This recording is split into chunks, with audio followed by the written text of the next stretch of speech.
कहानी कुछ इस तरह से है कि जब मैं लद्दाख से अचानक दिल्ली में शिफ्ट हुआ तो मुझे बहुत ही स्नीजिंग प्रॉब्लम्स हो रहा था। ज़्यादातर रात को और सर्दियों में तो और भी ज़्यादा स्नीजिंग हो रहा था।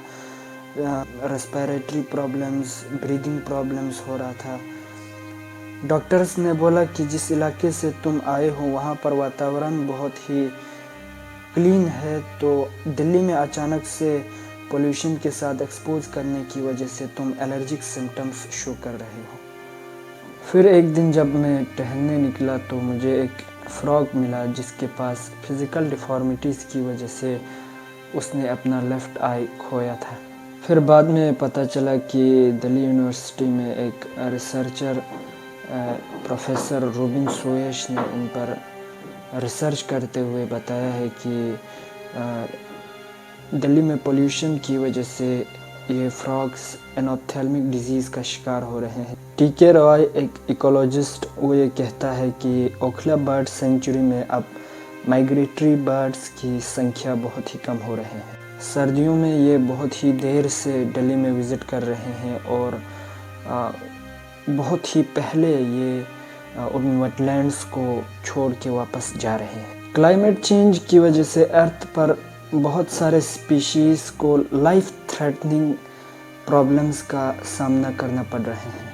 ओशन वार्मिंग की वजह से फिशेस अब पोल की तरफ माइग्रेट कर रहे हैं। पोल्स पर आइस टाइम से पहले पिघलने की वजह से पेंगुइन्स और सील के ऑफस्प्रिंग्स प्रॉपर ग्रोथ से पहले पानी में गिर रहे हैं and they are more prone to predator.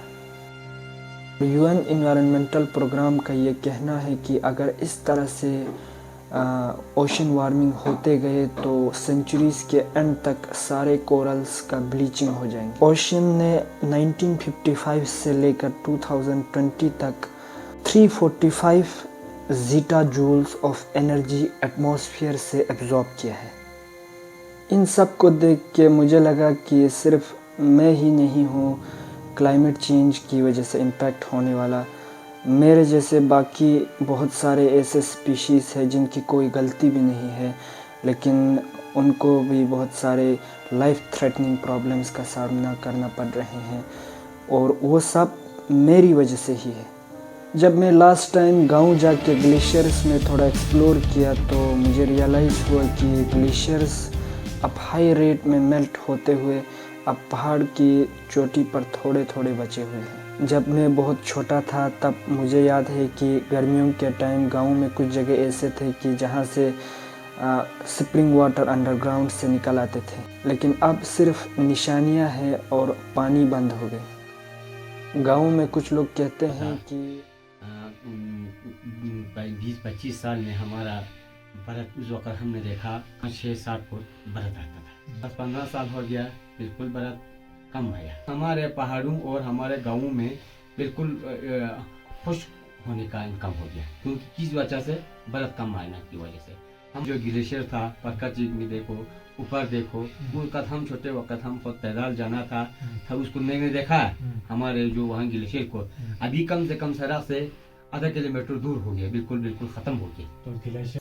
ये सारे प्रॉब्लम्स ग्लोबल वार्मिंग की वजह से हो रहे हैं। That according to NASA the average carbon we are putting in the atmosphere is this much of ton in even this much of small fraction of second।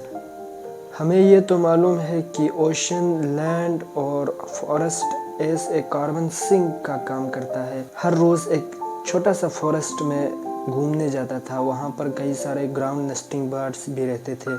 एक काफ़ी हद तक वो डेंस था, लेकिन एक दिन जब मैं गया तो वो पूरा जल के राख हो गए थे।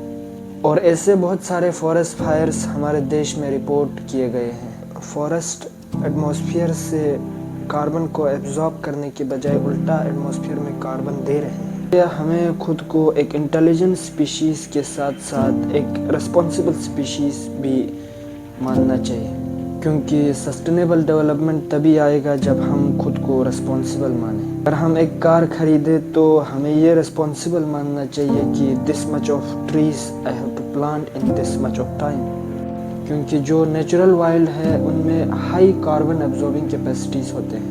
हम टेक्नोलॉजी में बहुत ही आगे जा रहे हैं, लेकिन इन्वायरमेंट के साथ हम बहुत ही केयरलेस एक्टिविटीज़ दिखा रहे हैं। और दूसरी बात यह है कि we must try to live a simple life.